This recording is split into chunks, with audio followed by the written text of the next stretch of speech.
नमस्कार। आर के Maurya commerce classes में आपका बहुत बहुत स्वागत है। मैं राजकुमार मौर्य इस वीडियो के माध्यम से आपके लिए रेशियो एनालिसिस चैप्टर की शुरुआत कर रहे हैं। आपको ध्यान देना है, पूरी वीडियो को देखना है और जितना मैं बताऊं उसको पूरा समझना है। आपको किसी एक भी वीडियो को छोड़ना नहीं है। आपको ध्यान देना है, सबसे पहले अपनी कॉपी में आप लिख लेंगे रेशियो एनालिसिस। चैप्टर का नाम हमारा है रेशियो एनालिसिस।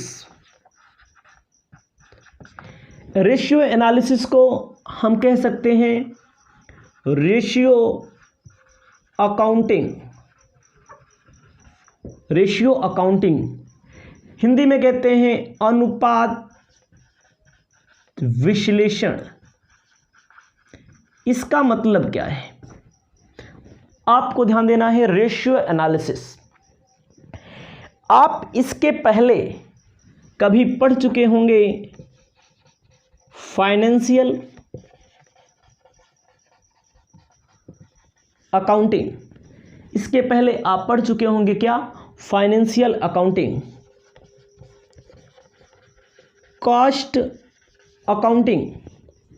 तो जो रेशियो एनालिसिस होता है, जो फाइनेंशियल अकाउंट बनाया गया रहता है, इसी फाइनेंशियल अकाउंट के जो टॉपिक होते हैं, जो एक्सपेंसेस होते हैं, जो रिलेशनशिप में एक्सपेंसेस होते हैं,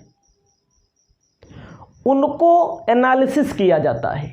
उनके बारे में एनालिसिस करके पूरी जानकारी प्राप्त कर दी जाती है।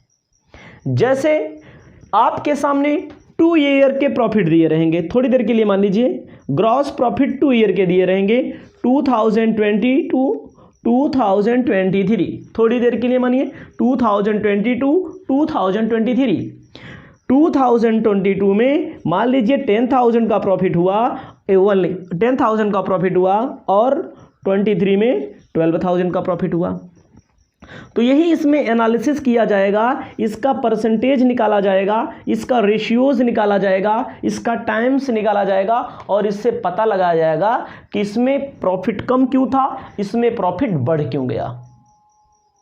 तमाम चीजें होती हैं। अब आपको ध्यान देना है, रेशियो एनालिसिस का मतलब क्या है। फाइनेंशियल अकाउंट जो आप पढ़े हैं, ट्रेडिंग अकाउंट पढ़े हैं, प्रॉफिट लॉस अकाउंट पढ़े हैं, अगर आपने कंपनी का अकाउंट पढ़ा है, कौन सा account, corporate account, corporate account, corporate account पढ़ा है, स्टेटमेंट ऑफ प्रॉफिट लॉस आप पढ़े होंगे, स्टेटमेंट ऑफ प्रॉफिट लॉस के बाद बैलेंस शीट आप पढ़े होंगे। ये सब चीजें क्या होती हैं, ये होती हैं किसका, ये होती हैं इसी का एनालिसिस हम लोग करेंगे रेशियो एनालिसिस में, जो इनके अंदर टॉपिक्स होते हैं। तो हमारे सामने पूछता है मीनिंग्स ऑफ रेशियो एनालिसिस, अनुपात विश्लेषण से क्या आशय है। तो आपको यहां रखना, रेशियो का मतलब सबसे पहले आपको आना चाहिए। रेशियो का मतलब क्या होता है, ratio is an arithmetical expression of relationship between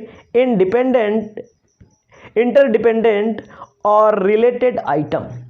ratio क्या होता है, रेशियो होता है अरिथमेटिकल, मतलब होता है अंक गणितीय, जो अंकों में लिखा गया है। भाई ग्रॉस प्रॉफिट लिखा रहेगा 10,000, 12,000, नेट प्रॉफिट लिया गया 9,000, यहाँ पर लिखा रहेगा 8,000, मतलब कुछ भी हो सकता है।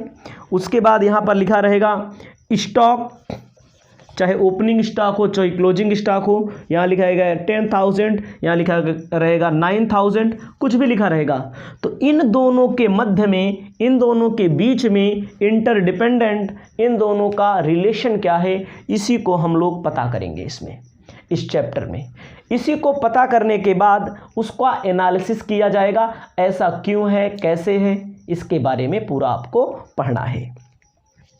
तो आपको अपनी कॉपी में अपनी सुविधा के अनुसार जो भी क्वेश्चन में बताऊंगा उसे आपको पढ़ना है। हमारे सामने कहा गया है कि इसमें जो होता है 2 तरह के आइटम्स दिए हो सकते हैं, 2 तरह के अमाउंट दिए हो सकते हैं, 2 तरह के कोई अंक दिए हो सकते हैं, अर्थमेटिकल डाटा दिए हो सकते हैं। उसी का हम लोग क्या निकालेंगे? रेशियो निकालेंगे, एक दूसरे का संबंध निकालेंगे। परसेंटेज के रूप में निकाला जाता है, परसेंटेज के रूप में निकाला जाता है। उसके अलावा टाइम्स मतलब गुना के रूप में निकाला जाता है। उसके अलावा परसेंट रेशियो के रूप में निकाला जाता है। अलग अलग जगह पे जहाँ जहाँ पर जो जी टॉपिक मिल रहा है उसे हम आपको बताने वाले हैं। लेकिन सबसे पहले आपको याद रखना है, सबसे पहले आपको लिख लेना है टाइप्स ऑफ रेशियो, मतलब कितने टाइप्स के रेशियो आपको मिलेंगे। तो आपको इसे अपनी कॉपी में लिखना नहीं है, केवल समझना है बस। क्या समझना है? फाइनेंशियल अकाउंट जो हम लोगों ने पढ़ा, कॉस्ट अकाउंटिंग जो पढ़ रहा, कॉर्पोरेट अकाउंटिंग पढ़ा, जो हम लोग बनाते हैं अकाउंटिंग में, यही आपको अपनी कॉपी में जो हम लोग क्वेश्चन हमारे सामने दिया रहेगा, 2 तरह के दिए रहेंगे। उन दोनों में अंतर क्यों है, कैसा है, उसी का एनालिसिस करना रेशियो एनालिसिस कहा जाता है। तो आपको सबसे पहले समझना है, पहला दिया गया है प्योर रेशियो या सिंपल रेशियो। पहला दिया गया है सिंपल रेशियो। सिंपल रेशियो का मतलब क्या है? सिंपल रेशियो का मतलब दिया गया है, मान लीजिए क्वेश्चन में दिया रहेगा करेंट एसेट्स 4 लाख रुपए की, और क्वेश्चन में दिया रहेगा करेंट लायबिलिटीज 3 लाख रुपए की। अब आप समझिए, तो सब में 4 जीरो है, 5 जीरो है, 5 जीरो से कट जाएगा, 4:3। इसे कहते हैं सिंपल रेशियो या प्योर रेशियो, मतलब कि इसे कहते हैं हिंदी में साधारण अनुपात या शुद्ध अनुपात कहते हैं। ऐसे दिया रहेगा, 2 आइटम्स दिए रहेंगे, चाहे करंट असेट्स, करंट लायबिलिटी और भी सारी चीज़ें दी रहती हैं, उसको हम क्वेश्चन में ज़्यादा अच्छे से पढ़ेंगे। ठीक है, यह रेशियो जो होता है दोनों के मध्य का रेशियो निकाल देता है। इसमें किस रेशियो में? सिंपल रेशियो में या प्योर रेशियो में। करंट असेट्स, करंट लायबिलिटी, बहुत सारी चीज़ें दी रहेंगी, fix assets, current liability, closing stock, opening stock, ऐसा होता है। अब आपको ध्यान देना है, सेकेंड नंबर आपको लिखना है परसेंटेज रेशियो। परसेंट रेशियो में क्या होता है? इसमें परसेंट निकाला जाता है। कह देंगे, मान लीजिए क्वेश्चन में कह दिया सेल्स 4 लाख रुपीज़, और इसका जो दिया है ग्रॉस प्रॉफिट मान लीजिए मिल गया हमें 20,000, तो इसका परसेंटेज निकालने के लिए कहता है। यहाँ पर आंसर जो निकल के आएगा परसेंटेज निकल के आएगा। ठीक है, परसेंट में आपको निकालना पड़ेगा। ये सब क्वेश्चन आपको आगे मिल रहे हैं, आगे हम आपको बता रहे हैं। आपको ध्यान देना है, थर्ड नंबर क्वेश्चन में कहा है टाइम मतलब होता है गुना के रूप में जो निकलता है, दर के रूप में जो निकलता है, रेट के रूप में जो निकलेगा और टाइम के रूप में जो निकलेगा। टाइम के रूप में जो निकलेगा, जैसे कहा जाता है कि सेल्स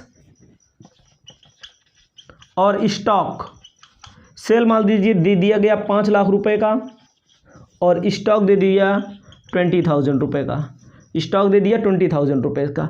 इसका कैसे गुना निकाला जाएगा? इसका गुना निकाला जाएगा 5 लाख ऊपर रख दीजिए, 20,000 नीचे रख दीजिए। 20,000 जब आप नीचे रख लेंगे, 4 जीरो से 4 जीरो कट गया, तो यहाँ पर आ जाएगा 25 गुना। ठीक है, तो टाइम लिखा जाता है, टाइम लिखा जाएगा यहाँ पर। ये आपका रेशियो के टाइप्स हो गए। आपको ध्यान देना है, पहला simple ratio, percentage ratio, rate ratio. अब आप समझिए इसके प्रॉफिट क्या दिए होते हैं। क्वेश्चन सॉल्व करने के पहले आपको इसके बारे में जानकारी होना चाहिए, इसके प्रॉफिट क्या हैं, इसका महत्व क्या है, इसका उद्देश्य क्या है। तो हमारे सामने लिखा गया है, आप लिख लेंगे, मैं बोल दे रहा हूँ, आप लिख सकते हैं। दिया गया है useful in simplifying accounting figure. जो अकाउंटिंग का फिगर दिया रहेगा, जैसे आप फाइनेंशियल अकाउंट बना लिए हैं, फाइनेंशियल अकाउंट बना लिए हैं या कॉर्पोरेट अकाउंट बना लिए हैं, जैसे कंपनी का अकाउंट बनाते हैं हम लोग, जर्नल करते हैं, लेजर करते हैं, उसके बाद ट्रायल बैलेंस बनाते हैं, ट्रेडिंग पीएल बनाते हैं, वैसे बैलेंस शीट वगैरह पूरा बना रहेगा, आपके सामने दिया रहेगा, पूरी की पूरी बैलेंस शीट दी रहेगी, आपके सामने प्रॉफिट लॉस दिया रहेगा, उसी से आपको क्वेश्चन सॉल्व करने पड़ते हैं। तो पहला कहा है कि useful in simplifying accounting figure, लेखांकन संख्याओं के सरलीकरण में सहायक। जो उसमें ट्रेडिंग पीएल में लिखा गया है, बनाया गया है बढ़िया से, उसी से निकाल करके जब हम सॉल्व करेंगे तो जो फिगर होंगे, जो मेन फिगर होंगे, उसके बारे में हमको डायरेक्ट पता लग जाएगा। जैसे ट्रेडिंग पीएल आपके सामने बना कर दिया है, तो ट्रेडिंग में आप देखते हैं सेल लिखा रहता है, पीएल में निकल के आता है नेट प्रॉफिट, तो आप सेल की तुलना नेट प्रॉफिट की तुलना सेल से कर सकते हैं। सेल की तुलना किससे कर सकते हैं? उससे कर सकते हैं ग्रॉस प्रॉफिट से कर सकते हैं। ये होता है डायरेक्ट एक्सपेंसेस की तुलना इनडायरेक्ट एक्सपेंसेस के अनुपात में कर सकते हैं। ये सारी चीज़ें आपको यहाँ पर सॉल्व करनी पड़ेंगी, उसके बाद हम आपको बता रहे हैं।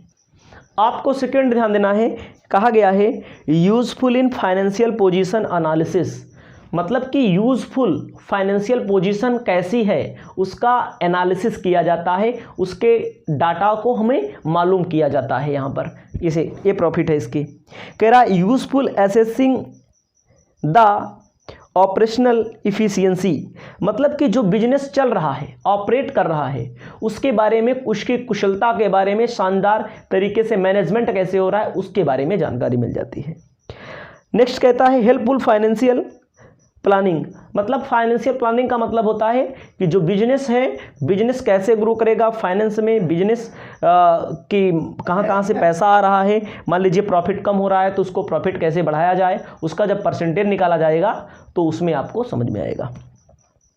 आगे कहा है useful locating weak stop of business, मतलब कि अगर कोई बिजनेस में कमियां हैं तो उसको ढूंढने में सहायता मिलती है, हेल्पफुल होता है। अगला है यूज ऑफ कंपैरेटिव स्टडी, मतलब कंपैरेटिव मतलब होता है तुलना करना, कंपैरिजन करना, उसके लिए। अगला हेल्पफुल कम्युनिकेशन कोऑर्डिनेशन, उसके बाद यूजफुल कंट्रोल। ये सारी चीज़ें दी गई हैं, इसके बारे में आपको आपके पास जो बुक होगी उसमें थोड़ा बहुत पढ़ लेंगे, आपका काम हो जाएगा, ज़्यादा कुछ परेशान होने की ज़रूरत नहीं है। नेक्स्ट वीडियो के माध्यम से हम आपके लिए न्यूमेरिकल क्वेश्चन उपलब्ध करा रहे हैं।